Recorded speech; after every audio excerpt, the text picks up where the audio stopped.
these are some of Reddit's darkest conspiracy theory rabbit holes. So Justin and Selena Gomez made a little trip to downtown Hollywood, like in a kind of bad area, allegedly to pick up some drugs. I cannot believe I've never heard of this before. So I saw on Reddit, someone wrote, I think it's crazy how the video where she and Bieber went to the most fucked up area in Hollywood to buy drugs never went viral. So I was watching some video on Selena Gomez controversies, and there was this comment on how the video didn't go viral. If it were Hailey and Bieber going there, these Delulu fans would have attacked her so much. Basically, Justin and Selena were seen at this shop in Hollywood called Swap Meet, which is allegedly known for it being like a place to maybe buy drugs. Allegedly, I don't know, okay? The video is just incredibly strange. I don't understand why they are there, and they clearly seem like kind of annoyed that they were caught. I don't want you to do that. Huh? All right. Hey, I got Justin Bieber here at the Swami, though. Right here in my hood, homie. MS gang. Nice seeing you, bro. Have a good one. I just saw Bieber. I just seen Bieber. Leave it to Bieber. That's crazy. That's just crazy. Hey, that shit was Justin Bieber. Yeah, Justin Bieber. Yes. Yeah, you guys want to see Justin Bieber? Come over here to Santa Monica and Western. Bieber's just having some fever. Yes. But that's Justin Bieber. That's Justin Bieber for you guys. He's in Hollywood. The worst part of it, too.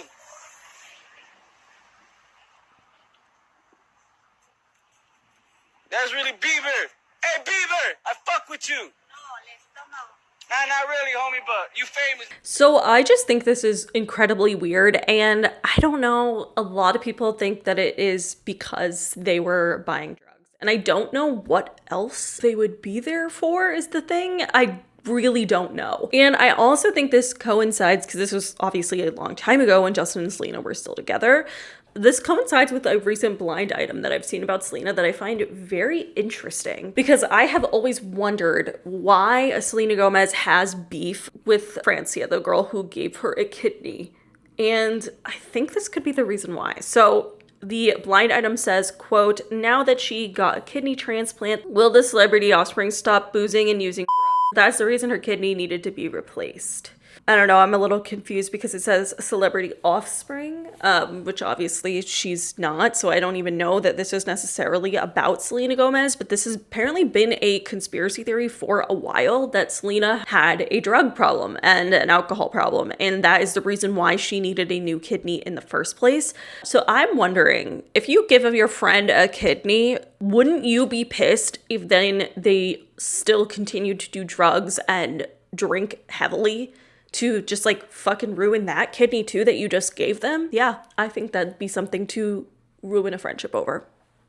Maybe. That's my opinion. I want to hear your guys' thoughts because I honestly can't believe that I haven't heard of this. It's crazy. And also, obviously, Selena Gomez and Taylor Swift are really good friends. And this is like just a side story. I got my hair done once by one of Ariana Grande's hairstylists, not any of her current hairstylists. This was ages ago, like 10 years ago. I mean, I got my hair done more recently than that, but it was like 10 years ago. It was the era of when Ari was dating Big Sean. And obviously, like, this woman could be fucking lying and just telling me things. But she was saying that Naya Rivera and Taylor Swift would go out together and like had a severe drinking problem. And I just think it's interesting because obviously Selena Gomez was also in that like group of friends, which I didn't even know Naya Rivera was friends with Taylor Swift, which I still don't really know. But I just find that to be incredibly interesting, and I want to hear your guys' thoughts. All right, the next Reddit conspiracy theory says, quote, less conspiracy than it is probably true. Paula Abdul was not in a plane crash. The Unsolved Mysteries post about this one is one of my favorite all-time Reddit threads, LOL. So I had no idea about this once again, but Paula Abdul basically claims that she was injured in a plane crash that has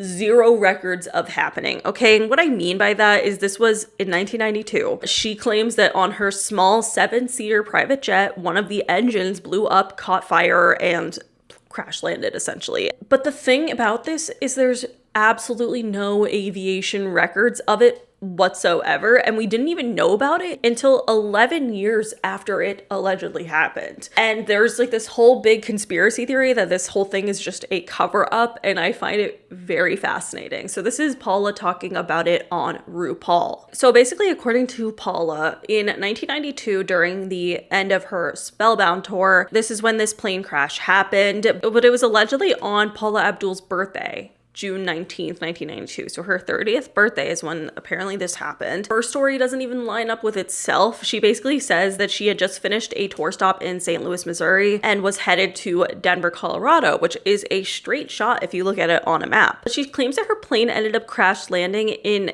a cornfield in Iowa, which is like 200 miles off of the track that this plane should have been going on. It makes no sense. It doesn't make sense. It doesn't make sense. And not only that, but there was some weird oddities with the tour. For example, she ended up canceling a lot of these tour dates before the crash even actually happened. So this statement came out basically saying, quote, pop singer Paula Abdul has been hospitalized with the flu after canceling a performance, her publicist says. Paula Abdul was admitted to St. Luke's Hospital Sunday with intestinal flu and dehydration. Dr. Leon Hockman, a Houston physician, said in the statement released on Monday. She has been treated and will be released shortly. Miss Abdul canceled Sunday night's performance in suburban Houston because of her illness. The statement released by Rogers and Conan Incorporated in Los Angeles said she will resume her concert tour when her health permits, but it did not say when. The Abdul Color Me Bad is scheduled to perform Tuesday night in Oklahoma City. She performed Saturday in Dallas. So this was before the plane crash allegedly happened. This was a little bit earlier in June. Then the plane crash happens.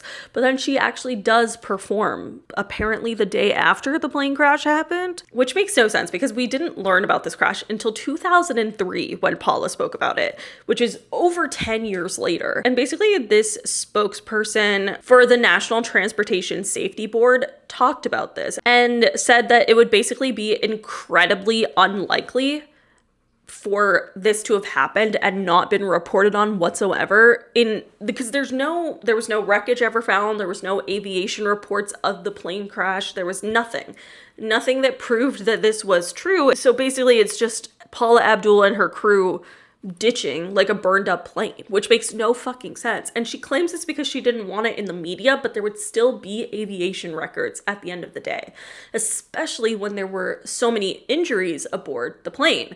And then, like we just saw in Paula's RuPaul interview, she basically says that she had to take 7 years off because of this, because she had to get 15 cervical spine surgeries from the accident. But this doesn't really explain anything because, first of all, her infamous hiatus occurred when it was happening. It was due to exhaustion and going through a divorce is what the public message was.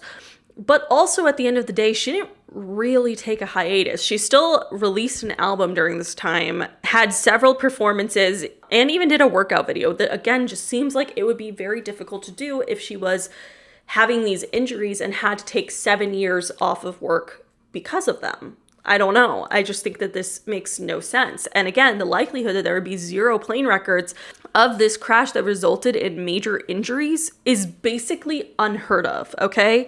You might be asking yourself a valid question, which is why would Paula Abdul lie about a plane crash? And honestly, the reason kind of makes sense. People think that Paula Abdul was actually struggling with drug addiction and alcoholism during this period of time that she was on hiatus. The reason for this is because in May of 2009, a published article from the Ladies' Home Journal interview quoted her saying that she had checked into La Costa Resort and Spa around Thanksgiving of 2008 to wean off of her prescription medication used for chronic pain due to the plane crash. This article came out and then Paula Abdul denied it incredibly and said that she has never entered a treatment facility and has never been addicted to drugs and she has never been drunk, which is kind of a crazy statement because there are several videos of Paula where she is acting like she's on something. And so I guess the overall conspiracy theory is, did Paula Abdul lie about this plane crash and use it to excuse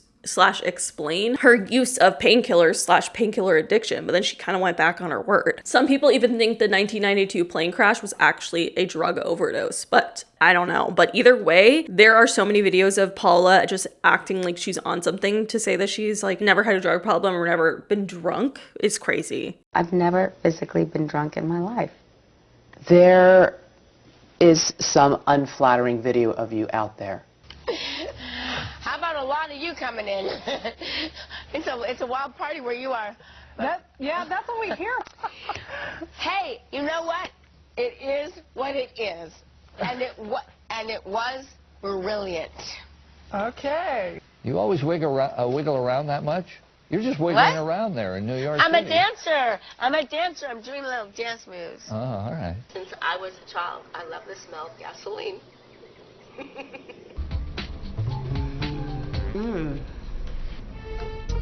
Paula seems to be having a fun time, but at this point, she's so exhausted and we have so much more work to be done. I don't know how we're going to get through it. This one is a little bit drier. Now what? Let's go. Uh-oh. That's all right. Nice. That's all right. Uh-oh. Okay. I see how you're holding back. Oh my God, that's so beautiful. Smell AI violet on me. These scents are gonna make everyone feel like a sex pot. Let me tell you that. And every man's gonna want to smell that. All right. What's your name? JR. Oh, who are you?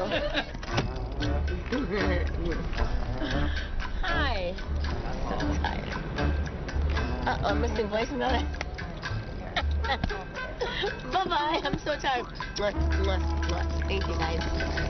Ouch. Just a nice piece to wear. You can wear it with a shirt, a suit, and you can wear it around your jean into the area of your In the belt loops. Your belt loops. Yeah. Everything that you see, you've all worn.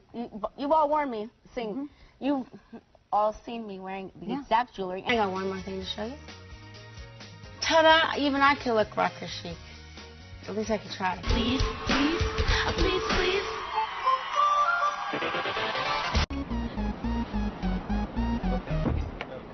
Oh my God! I thought you sang twice. Wow. Just see? once, but No, Paula, just the Paula, first one. you're seeing the future, baby. You're seeing the future. You know what? She's coming back. All right. Actually, This is hard. Okay. I'll tell you. Right after the break. Oh, keep trying, Carrie. Who am I talking to? Oh, I don't know. Hi, I'm talking to you. I'm just like you. So is Paula Abdul just like kind of a quirky Gemini? I don't know. Okay, there's clearly like I just feel like she's slurring her words in some things, and I don't know if I necessarily believe the theory overall. I do think that there's something about this crash that doesn't make sense. Like the fact that there are no records of it, no wreckage from it, that's weird. That's weird and also unheard of. So I don't know.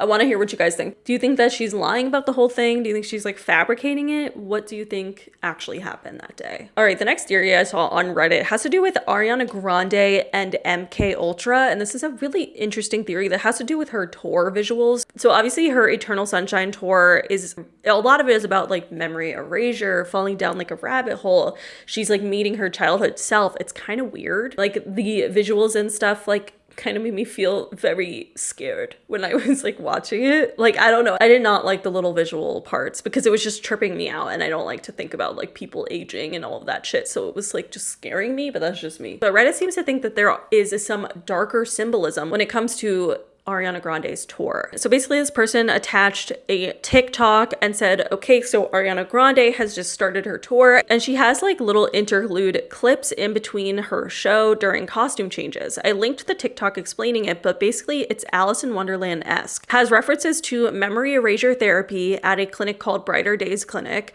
and falls down this hole and lands in a garden and sees her child version of herself, and they go through her past eras, reference to her traumas, and essentially her child version of herself stops her from going through on the memory erasure therapy.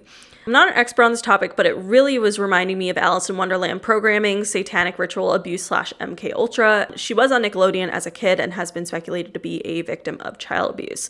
Also, she had the 10-year anniversary of Dangerous Woman, one of her older albums, where she dressed up as a black bunny on the cover. For her anniversary, she dressed up as a white rabbit. Does anyone know any more about these topics that might be able to piece these all together? And then this is the TikTok that they attached. The most emotional and gut-wrenching part of the Eternal Sunshine World Tour was actually the interludes and how Ariana was referencing her past selves and extremely challenging times in her life. And it was telling a clear story. However, I think a lot of fans are getting that story that they think she's telling wrong. So this is the very first interlude before she even does the opening number, and she's just living her life when her whole house starts to get destroyed, flooded, and imploded on. And this is clearly representing how her life went through a lot of damage and challenging times in the last 7 years since her last tour. So she makes it out of the house alive, but then once having survived, she realizes, wow, that is all so excruciatingly painful. I would actually like to forget all that just happened to destroy my life. So she sees herself getting the mind memory erasure procedure at Brighter Days Ahead, and she's like, yes, I would like to go through with the operation. The next interlude after the first set of songs, she's falling down this rabbit hole of her own hands trying to stop her from going down this path. We know it's her hands because they have the tattoos, and she literally asks herself point blank, are you sure you want to go through with the procedure? You really want to forget all your past selves? And then she goes to the Saturn return interlude, and when it screams, wake up, she wakes up in her flower field and is greeted by her younger child self. Now, this is probably the most impactful part of the interludes because her inner child is actually what's starting to make her see the light and the benefit of not forgetting her whole life. The child asks her, do you come here often to this beautiful, secret, peaceful garden? And Ariana says, no, I don't come here very often. The child says, well, do you need a push to get going on the swing? And she's like, yeah, showing the inner child helping her healing. So the next part is her and her inner child are seen watching The Wizard of Oz together, a clear Wicked reference. And at this point, this is extremely important, inner child Ariana takes older Ariana Grande's hand and decides to walk her through a hallway, showing her past versions of herself, like yours truly, Ariana, all of her past musical eras that she will be giving up forever if she decides she wants to erase her memory. I want to go through this slow because it's so important. The second one is clearly One Love Manchester, Dangerous Woman era Ariana. The last era we see is a Sweetener era Ariana with a platinum pony and an either pink or white poofy dress. And we know it's a Sweetener era because the instrumental of Better Off starts playing. Here's a closer look at all of the specific outfits she's wearing from the respective eras. My question is, why do you think so firmly that she wants to forget One Love Manchester? The whole point of One Love Manchester was to never forget. And you think she would make this whole interlude forgetting it? I think she was actually like paying homage to it and keeping that memory alive by even including it. And then we know this because inner child Ariana shows her a room with a chair that she can take to finish the procedure and forget everything. But then inner child Ariana closes the door because she knows that's not what she should do. So Ariana immediately races back to the Brighter Days Incorporated office where she's almost done with her mind erasure procedure, and she tries to stop the procedure from happening so she can remember all her past selves. She unplugs the machine, it's still not working, so she takes a stool and whacks the computer, and it finally turns it off. Thus, keeping all of her memories and cherishing every part of her past selves, her inner child has helped her heal and see that she would rather feel everything than nothing every time. So I guess the conspiracy theory overall is that this somehow alludes to MK Ultra and mind erasure in general, which a lot of people had a lot to say about the whole mind erasure aspect of it, but it is obviously a nod to the movie Eternal Sunshine of the Spotless Mind. But I want to hear your guys' thoughts because I thought it was pretty interesting and an interesting take on the theory overall. And I will say, like, watching those interludes like at the actual show was kind of chilling and weird. It was like really good, don't get me wrong, but it was like one of those things that like just makes you feel something, and I kind of didn't want to feel that emotion, you know? Speaking of MK Ultra, the next Reddit conspiracy theory that I saw is Charles Manson was a MK Ultra / CIA lab rat. And I find this to be incredibly interesting because I actually think that it's true. So I have always found it strange and obviously like just crazy and something that I can't comprehend, which is basically the fact that Charles Manson was able to collect all of these women and men who had no past history of any violence, and he was able to coerce them into conducting some of the most horrific murders.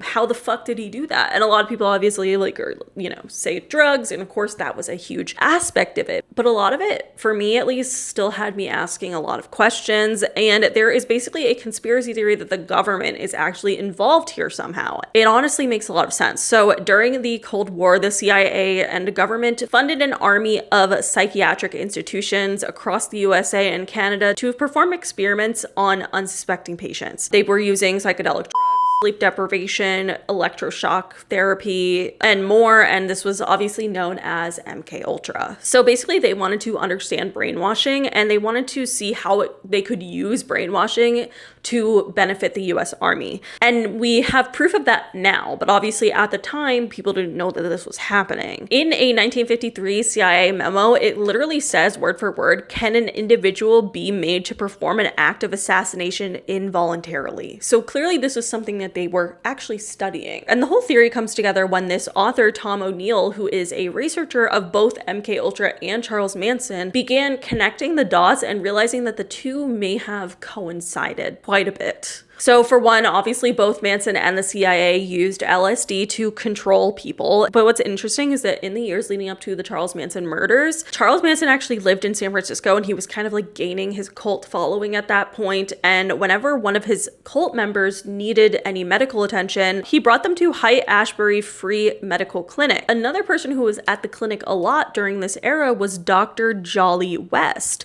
who was at this exact same clinic, and he was specifically there recruiting subjects for his study on the impacts of LSD on the brain. So is that a coincidence? I just feel like it's a little too legit to be one, in my opinion. And the author Tom O'Neill agrees. He even said, quote, "I found out that he had been at the Haight-Ashbury Free Medical Clinic working with these people who had contact with Manson, and he became exactly what the CIA was trying to create, programmed assassins." So the conspiracy overall is, did this Dr. Jolly West kind of recruit Charles Manson into essentially doing the research for the CIA for them? And honestly, I think the answer is yeah. Like, I genuinely think this is what happened, and it makes a lot of sense. Strong evidence suggests that in the 1960s, before Charles Manson's cult struck fear into the American conscience, a government project was involved with Manson's operation, perhaps the CIA's Project MK Ultra. During Manson's early legal trouble, far before the infamous killings, his parole officer was Roger Smith, a former Berkeley doctoral student who was part of a federally funded program researching LSD. During this time, Manson violated his parole on more than 5 occasions and should have been required by law to be sent back to prison. Yet, his parole officer always found a way to keep Manson out on the streets.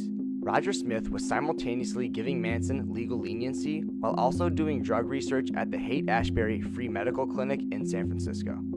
And that exact clinic housed an office for Jolly West, a CIA psychiatrist who was a large part of the MK Ultra mind control experiments. West once described the clinic as a laboratory disguised as a hippie crash pad. Manson and his cult members frequented the clinic often, and a psychiatrist from the clinic said there was no way Jolly West didn't know who Manson was, given that Manson was going to the clinic 2 or 3 times a week. For a full breakdown of the evidence, I recommend Tom O'Neill's book, Chaos. It is a thorough examination of the holes and issues with the original Manson story. The book gets into MK Ultra, Operation Chaos, and COINTELPRO, and I cannot recommend it enough. I honestly think that this conspiracy theory makes so much fucking sense. I don't know if Charles Manson knew that he was a CIA lab rat, but it is very fascinating to me that these connections exist. And maybe they even just like kind of put a pin in Charles Manson, saw that what he was doing with the cults, and then maybe they were like, hey, do you think you could get these people to kill people for you? And obviously he was able to do that. So I don't know. I find it fascinating, and I think it's true. I genuinely do believe it. But let me know your thoughts. All right, I saw this conspiracy theory about Pizzagate and Jeffrey Epstein that I found to be really interesting. So this person wrote, they used the Epstein case to bury Pizzagate, and that Pizzagate is and was so much worse than Epstein. Imagine using Epstein to cover up something. How much worse is the other thing? And I think that this is actually somewhat true. I feel like we learned a lot about this since a lot of the documents came out. I think this ended up backfiring on them. So Pizzagate essentially is a debunked conspiracy theory, basically because in March of 2016, John Podesta's personal emails, who was a campaign chair for Hillary Clinton, his email was hacked and was released, and there were a lot of pizza and cheese pizza seemingly secret codes. And so people believe that there was this huge conspiracy theory of this child SA ring that was operating out of Comet Ping Pong, which is a pizzeria in Washington, D.C. Obviously, a lot of this ended up being debunked, but I will say, I think that when Jeffrey Epstein was arrested in 2019 for trafficking women and girls, and like that whole scenario, him dying in prison and all that stuff, the theory goes that this was all allegedly a cover-up for Pizzagate, which is essentially basically that they wanted it to make it seem like, oh, it's Jeffrey Epstein that was doing this. It's not happening within any other circle. It's just Jeffrey Epstein. And I feel like this is still the narrative that they try and still hold to this day, considering nobody else is in trouble for this besides Jeffrey Epstein and Ghislaine Maxwell. But nonetheless, I think the idea that Jeffrey Epstein wasn't working alone and was in fact involved in a much darker trafficking ring was less talked about at this point in time because the media focused on Epstein. They focused on him, and the media began calling Pizzagate debunked at this time, which I think this ended up backfiring a lot because when the Epstein files were released, I'll say, because there's still so many unreleased files, it's so frustrating to me. But when we did end up seeing what we've seen, we know that it's quite obvious that Epstein was also using these pizza code words. And if anything, I think this theory has exploded wide open again because it kind of proves that there actually was some validity to Pizzagate to begin with. I will say I've got a great friend, Ben Swan, terrific investigative journalist, who was laser focused on Pizzagate. And Pizzagate always sounded so insane to me that I was like, come on, man, what are you doing? You're going to kill your career with this Pizzagate thing. First of all, the pizza place doesn't even have a basement where they're keeping kids, right? And this clown from North Carolina drives up with an AR-15 or whatever it was, AK-47, and shoots the place up. And then he can't find a basement where the kids are being kept as sex slaves, and he, gives himself up. And then we see these emails last week about, take a Viagra, and then we'll go get some pizza and grape soda. Ha ha ha. It's nuts. I can't believe it in some of these cases. And the code word usage. The other thing, John, that's so sinister is it's almost like it was a giant, fuck you meme to everyone, like the worst sadistic kind, because you have a guy emailing from an account called JEE Vacation. Like, you can't even make this up. That's like what your grandpa would make on an auto AOL account back in 1999 when he wanted to be hip and make an email. Mm-hmm. You know what I mean? And they talk so flippantly. Like, forget the most sadistic stuff where they're talking about children and the awful things they're doing to them like that. But they talk so flippantly about the world. And it had me rethinking what George Carlin once said. I always quote it. Everyone always quotes it. It's a big club and you're not in it. That's right. I think we have to fix the quote. It's a little club and you're not in it. Is that fair? We didn't even realize this little club existed within the big club. So I do think that overall, if this was the intention behind like arresting Jeffrey Epstein and all of that was to cover up Pizzagate, it obviously ended up like backfiring extremely once they had to release the files. Again, some of them, but because we learned that this is a real concern, and obviously conspiracy theorists probably got some aspects of the theory wrong, like obviously the Comet Ping Pong pizza place, irrelevant to the story overall, possibly. I don't know, again, all alleged, but I do think that this ended up backfiring a lot because clearly there is something here when it comes to Pizzagate. Speaking of Epstein, I saw this Reddit theory. This theory says, quote, that COVID was released to the public to take eyes off of the Epstein case and the pressure to release the list of names. And I don't know if I think that this is true per se, but it is an interesting theory, especially when you think about how Jeffrey Epstein in the emails talked a lot about like the concept of releasing like viruses onto the human population. It's a little concerning, I won't lie. Oh, nothing that serious. I just found some emails in the Epstein files where they talk about studying and experimenting viruses, hijacking our nervous systems in order to make us ill forever and then profit off of us. Cool, the dangerous version is engineering them to create toxins. Where are you? Did you come to Florida? Let's start. I have a ton of ideas. Richard Axel is also coming, so we will be able to attack consciousness from spiritual, mathematical, and biological perspectives. So whatever project they're working on here, someone says notation for biology is an awesome idea. And then they say, I will fund it as a separate project if it has legs. So basically, if it has potential to make the money, they will fund it. Cell membrane, pre-living virus. It needs grammar like a programming language, infection, infected cell, infected host, parasite functions, growth, decay, maybe things to be learned from ecological system math. Okay, so the next few emails I'm going to read, it's between Jeffrey and some person. I don't know who it is, but I think it's a woman. And this person is really curious about wanting to know more about the vagus nerve. And obviously to like hijack our nervous systems, like if they're studying viruses and our nervous system, and when we have a virus and that virus is feeding on foods in our bodies and it's eliminating waste, it's called a neurotoxin, it releases. And when those neurotoxins are hitting our nerves, it causes all different symptoms. It's even more toxic than the virus itself. So I think that's why this person is like wanting to research the vagus nerve. But they say, yup, it is just the beginning. The vagus is the interface for the nervous-immune system, but so much more, lots to do. Just checking to say hi, help me think about how to test idea of vagus as storage area and passageway for pathogens. I just realized an even more compelling connection for Parkinson's too.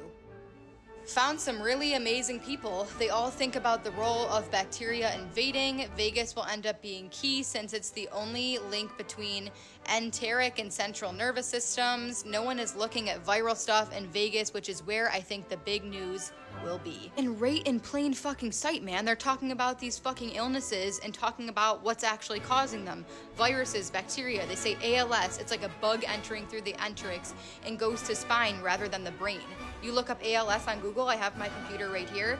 Cause is not known. Environmental, genetic, yeah, And Medical Medium has been saying this forever. And then they go off and propose their ideas, right? Paul Greengard thinks my ideas about the Vegas are pretty cool. And he says that I should come to NYC and work in his lab. And he will help me figure it out, or at least get started. He says he wants in early on so that he can win his second Nobel. So overall, I don't know if I necessarily believe the theory because, especially because like my sister's a doctor, not gonna lie, and COVID was definitely a very real thing. I don't know that I necessarily believe the idea that it was like released onto the public or that there's some conspiracy behind it. I go back and forth, honestly, because it is something the government would do, at least the US government. So that's kind of the part where I'm like, I don't know. But I want to know what you guys think. All right, the next theory I saw on Reddit is just kind of a funny one, that record labels in the 2010s were paying pop artists to name drop Mick Jagger in their songs to keep him relevant. Why do I genuinely believe this conspiracy theory? Because who the fuck is Mick Jagger? I always thought this as, I mean, I know who he is now, but as a child, I remember being like, why are there so many songs about this fucking guy that I've literally never heard of? Like, why is Kesha name dropping him? Maroon 5? What the fuck is that? I don't know. I kind of believe it's a conspiracy theory. All right, the next Reddit post is a conspiracy theory that I actually personally definitely believe, which is that Mia Farrow's son, Ronan, is actually Frank Sinatra's son. So this is a really popular conspiracy theory. Basically, Ronan Farrow is the son of Mia Farrow and Woody Allen, and many people believe the conspiracy theory that he is actually Frank Sinatra and Mia Farrow's son, and honestly, I believe it because they fucking look the same. Like, it's actually crazy when you look at Ronan Farrow how much he looks like Frank Sinatra. And also they kind of confirmed this a little bit, so I'm believing the theory overall. So Mia Farrow and Frank Sinatra were married from 1966 to 1968, and Mia began dating Woody Allen from 1980 to 1992, and their 12-year relationship ended when Mia Farrow discovered that Woody Allen was having a romantic relationship with their adopted daughter, Sunni Previn, who they are still together to this day. Very disturbing, obviously. So what's interesting is obviously you might think that these timelines don't really add up, but the truth of the matter is that Mia Farrow and Frank Sinatra never really ended their relationship. Like, they were always still seeing each other. And in 2013, when Mia was asked if Ronan could be Frank Sinatra's son, she said possibly, to Vanity Fair. And then when this article dropped, Ronan Farrow tweeted, "Listen, we're all possibly Frank Sinatra's son," which I just love that tweet. It's so funny. But overall, I find this theory to be interesting, and I genuinely think it's true. I didn't believe he would really leave me. It was such a shock. I just signed them because if somebody wants a divorce, then the marriage is over. Reporters asked Mia Farrow if Frank Sinatra could be the biological father of her son Ronan, symbolically burying their dead. The reason I think this is true is because you gotta just look at the pictures of the two of them. They look so similar. And also, I don't know why they have never done a DNA test or anything on this, because like, I would want that to be known that I was not Woody Allen's child, you know? I just feel like that's obviously disturbing. Although I didn't know Frank Sinatra was like fucking 50 and Mia Farrow was 19. That's a little gross, but I suppose less gross than dating your adopted daughter. Nuance, like, I don't know. Both are disturbing, obviously, but I really want to hear your guys' thoughts on this conspiracy theory. All right, the next conspiracy theory I saw is, quote, "If cigarettes are such a significant public health concern, are a multi-billion-dollar industry, and are over a century old, why can't we make them less harmful?" Went deep into research, and the answer is surprising. We can. The rabbit hole involves GMOs, a secret research project dubbed as Project X, catalytic filtering, Central American politics, and the Amish. I now have a file on my computer dedicated to the research papers I've dug up on this topic. And what's interesting is this is actually true. There was a healthier version of the cigarette that was created in the 1970s, but it was ultimately banned because then the tobacco companies would have to admit that they knew that cigarettes could cause cancer. So that's fun. Which for over 20 years, this scientist James Mould successfully developed this cigarette that used a palladium nitrate catalyst to drastically reduce cancer-causing hydrocarbons, basically.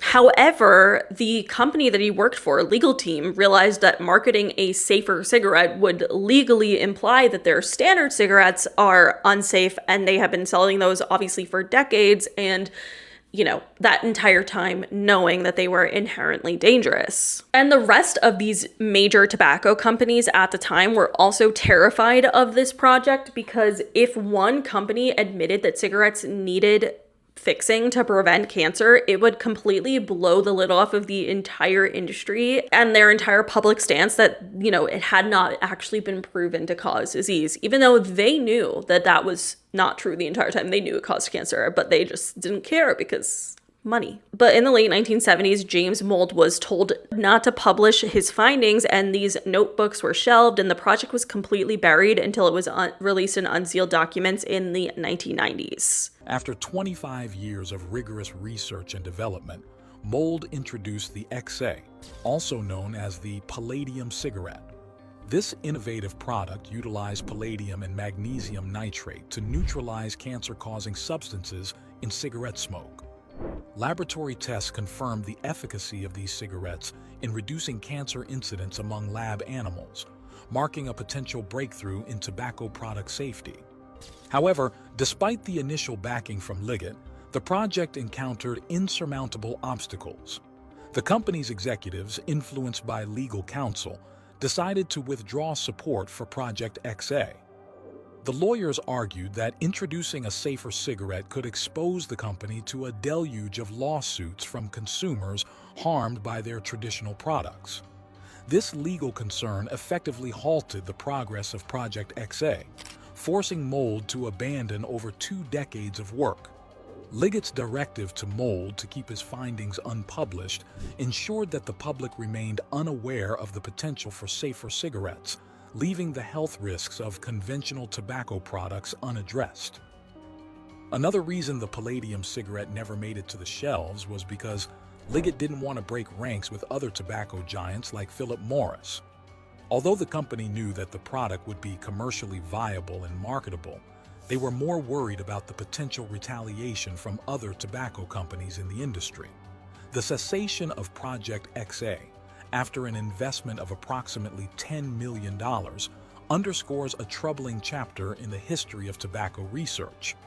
Worse still, Liggett and other tobacco giants continued to sell cancer-causing cigarettes, even though they were fully aware of the health risks associated with what they sold. Which is just fucking crazy. I'm not gonna lie, that's insane. And the fact that they had the option to create a healthier cigarette and they, had the research all behind it, and they were just like, no, we can't admit that smoking cigarettes is bad.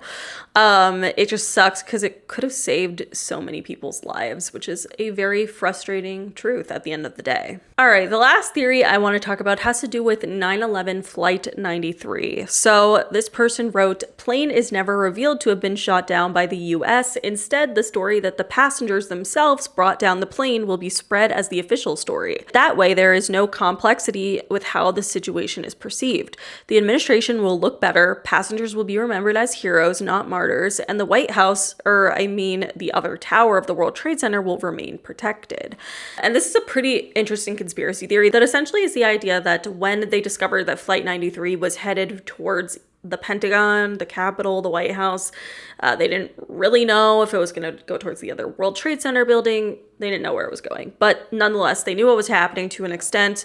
The conspiracy theory is that they sent out a military jet to take down this plane. Now, the reason that they would do this, allegedly, is to, instead of admitting that the US had to kill 40 of its own citizens, they created this story that would never be able to be proven false. And the story that we all know is that the citizens tried to overtake the hijackers and they were the true heroes because they knew what was happening in this scenario, because actually their original flight was delayed by 42 minutes, so the passengers and the crew members were aware of the attacks on the World Trade Center at the time, which is surprising to me that people still wanted to get on a plane at all, not gonna lie, but nonetheless, maybe that's why there was only 40 passengers. But since they knew their flight was being hijacked and they likely knew that it was a part of this suicide mission, they decided to fight back against the hijackers, and that has been the story that we've been told.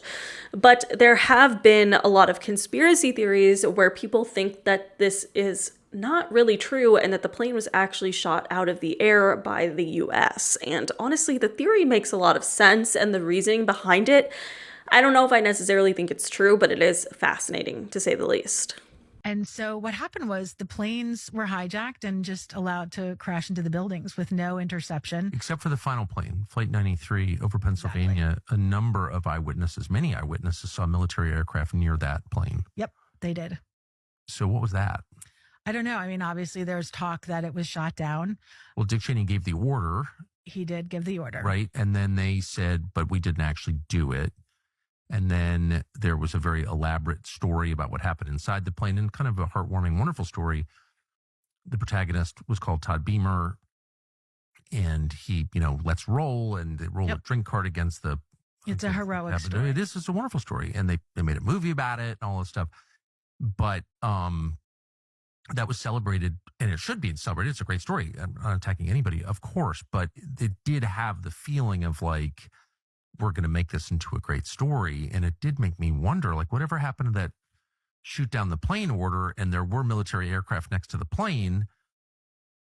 Like, what should we think about that? Yeah, I mean, I think that you could drill down on that, go to Otis Air Force Base and, get the files, find out when those F-16s left, if they were armed, and if they came back with the same amount of missiles that they left with. It's not that hard to figure out. You could test the soil. Has anyone done that? I don't know. I don't know if anyone's asked. If you don't ask, you don't get. But I know that there were eyewitnesses at the crash at 93 that said... So I find this theory to be incredibly interesting overall. I don't know that I necessarily think it's true, because I do feel like the original story of what happened is plausible. Like, obviously that makes a lot of sense also, but it also makes a lot of sense that the US government would not want the public to like panic or realize that they had to sacrifice their own citizens to potentially protect, however many other people would have been injured in or lost their lives in like another, if this plane had crashed into another building. But I want to hear your guys' thoughts overall. But that is it for today's video. Let me know if you guys like this style of video where we go through Reddit conspiracy theories. I just thought it'd be nice to switch it up a little bit, but let me know if you like it. But that is it. If you guys like this video, please give it a big thumbs up. Let me know in the comments below what you guys think of all of these different conspiracy theories. What conspiracy theory rabbit hole have you been down lately? Let us know. But that is it. Make sure you follow me on TikTok and Instagram and subscribe for new videos every week. And I'll see you guys later. Bye.